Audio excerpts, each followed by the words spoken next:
Seryoso itong management ng SMC dito sa gagawin nilang pag-build up sa Magnolia pati na dito sa Barangay Ginebra. Unahin natin itong sa Magnolia at mukhang matutuloy na yung paglipat dito ni Arvin Tolentino. Pero alam natin dahil sa sobrang ganda na nilalaro ni Arvin, hindi magiging madali ito. Ito ibig sabihin marami magiging kapalit. Understandable naman yan dahil pang MVP sa totoo lang ang laro ni Arvin.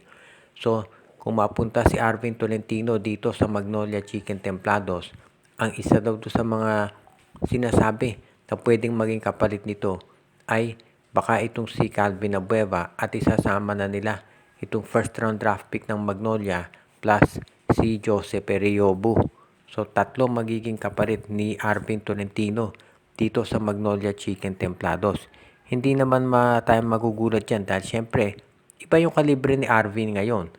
Kung straight up Tolentino for Abueva, baka hindi na pwede. Kaya isasama nila si Eriobo at yung first round draft pick ng Magnolia para maging patas.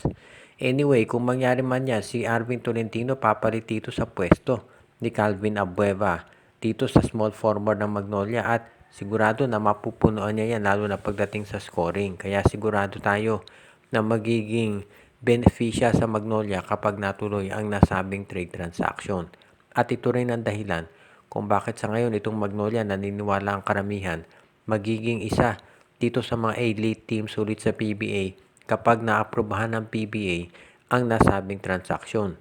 At kapag yan natuloy, posible na baka meron pang ibang gawing movement ang Magnolia. Pero yung pagkuha kay Arvin Tolentino, yan talaga ang masasabi natin na priority ngayon nitong hotshots.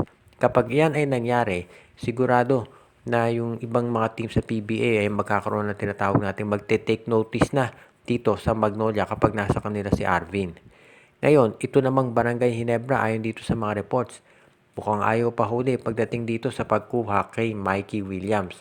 Dahil mukhang itong si Mikey Williams daw ay gustong kunin ditong Barangay Ginebra kahit na may mga lumalabas na reports na baka dito sa TNT Tropa at Converge Fiber XS ang magiging trade. Ang initial report kasi nga, dito raw si Mikey Williams baka mapunta sa Converge.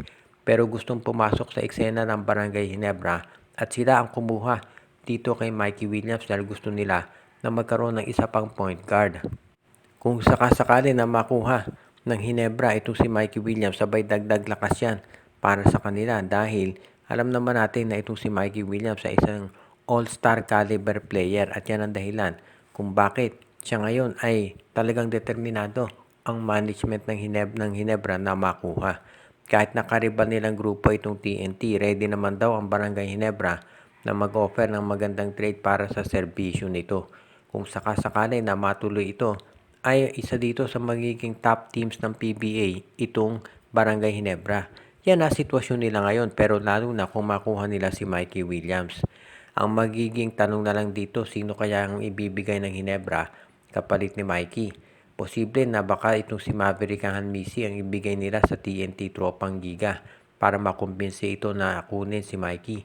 Kapag yan nangyari, itong Barangay Ginebra, okay lang na mawala naman itong si Maverick Hanmisi dahil makukuha mo si Mikey Williams plus ang balita pa nga ay itong si Chris Newsome ay baka lumipat din dito sa Barangay Ginebra kapag ito ay naging unrestricted free agent. So kung pagbabasehan natin yung future, mukhang maganda talaga ang kalalagyan nitong Barangay Ginebra dito sa PBA sa ilalim ni Coach Tim.